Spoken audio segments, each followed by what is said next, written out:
Chairman Pakistan Tehreek Insaf barrister Gohar sahab, काबिल एहतराम साबिर speaker national assembly Asad Qaiser sahab, Mahmood Khan Achakzai sahab chairman Pakhtunkhwa Milli Awami national party, और अजीज साथियों, आज खुशी का मौका है कि 8 फरवरी के बाद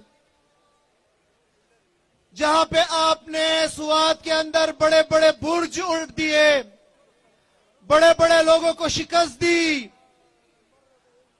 और उसके पीछे जो बड़े बड़े हाथ थे उनको शिकस्त दी, उसके बाद पहली दफा जब तहरीक इंसाफ और इमरान खान साहब की तरफ से आपको कॉल दी गई कि आप इकट्ठे हो, आप जलसा करो, तो अल्हम्दुलिल्लाह आपने एक शॉर्ट कॉल पे इतना बड़ा जलसा किया। जिंदाबाद जिंदाबाद जिंदाबाद। मैं मेरे से पहले मुकर्ररीन और मेरे कायदीन आपके सामने सारा मुकदमा रखेंगे। मैं आपको यह नहीं कहना चाहूंगा कि इमरान खान इस वक्त जेल के अंदर क्यों पड़े हैं। मैं ये नहीं कहना चाहता कि उनका गुनाह क्या है। उसने कौम के लिए, उसने नौजवानों के लिए क्या करना चाहा, उसने खुददारी के लिए क्या करना चाहा, उसने गुलामी से आजादी के लिए क्या करना चाहा, वो आप सबको पता है, वो आप सब बखूबी आप सबको मालूम है। क्योंकि उन तमाम मजालिम के बावजूद कि इमरान खान को जेल में डाला गया, क़यादत को घरों से निकलने नहीं दिया गया, क़यादत को जेल में डाला गया, आपके ऊपर, हम सब के ऊपर FIR की गई, हमें जेलों में डाला गया, हमारे खवातीन के ऊपर मजालिम किए गए, हमसे बेड तक छीना गया, हमारे ऊपर उन्होंने इंटरनेट तक बंद किया, लेकिन उसके बावजूद आप लोग निकले और आप लोगों ने इन लोगों का सियासी जनाजा निकाल दिया।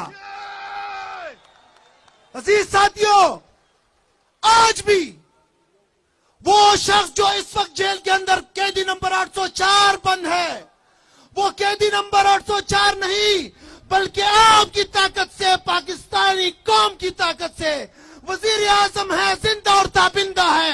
आज भी कौम उसको मानती है, उसके एक कॉल पे निकलती है, उसके एक झलक को देखने के लिए निकलती है। शर्म आनी चाहिए 17 सीटों के उस वजीर आजम को, उस फॉर्म 47 के वजीर आजम को, जिसको खुद भी अंदाजा नहीं होता कि वो वजीर आजम है।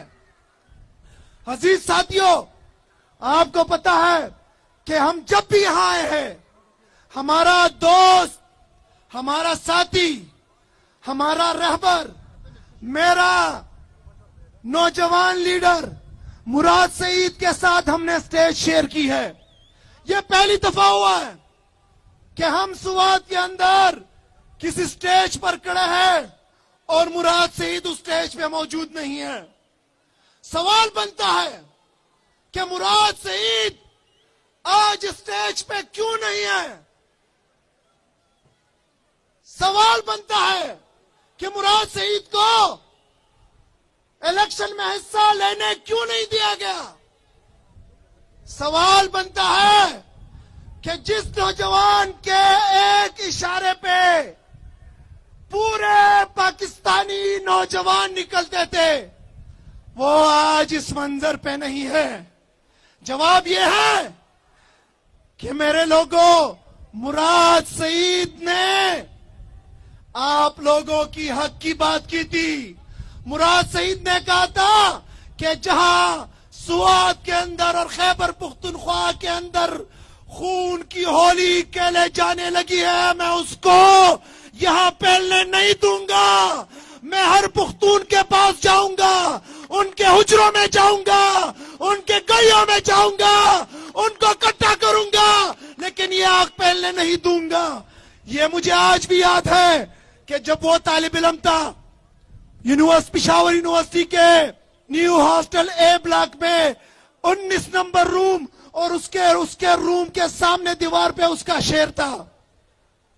शेर क्या था? वो देखो लहू बेगुनाह बह रहा है, वो देखो लहू बेगुनाह बह रहा है, तेरा हम वतन ये सितम सह रहा है। उठो इससे पहले कि तुम भी झुलस जाओ, सुवात तुमसे रो रो के ये कह रहा है, सुआ तुमसे रो रो के ये कह रहा है, तब भी उसको एहसास था कि ये क्या होने जा रहा है। अजीज साथियों, बस आप लोग एक रिजिलियंट कौम हो, आप लोगों को शिकस्त नहीं दे सके, आप लोग सरखुरू हुए, आप लोगों ने इस वक्त के फरगोनों को शिकस्त दे दी, उनको अंदाजा है, लेकिन आज भी वो खामख्याली में है। इसके बाद कि जहां पे हम अपनी नॉर्मल जिंदगी गुजार रहे हैं, कोई एमपीए थे, कोई मिनिस्टर, और मेरा लीडर जेल के अंदर है, बस अब सब्र के पैमाने लबरेज हो चुके हैं, अब ज्यादा देर नहीं है। आप लोगों ने मुराद सईद का पोस्ट भी देखा होगा कि इंशाअल्लाह ताला वो तूफान उठने वाली है कि जिसका असर, जिसका पेशे खेमा खैबर पख्तूनख्वा साबित होगा। यहां से इनकिलाब की नवीद आएगी, यहां का से इनकिलाब की सुबह तुलू होगी इंशाअल्लाह ताला।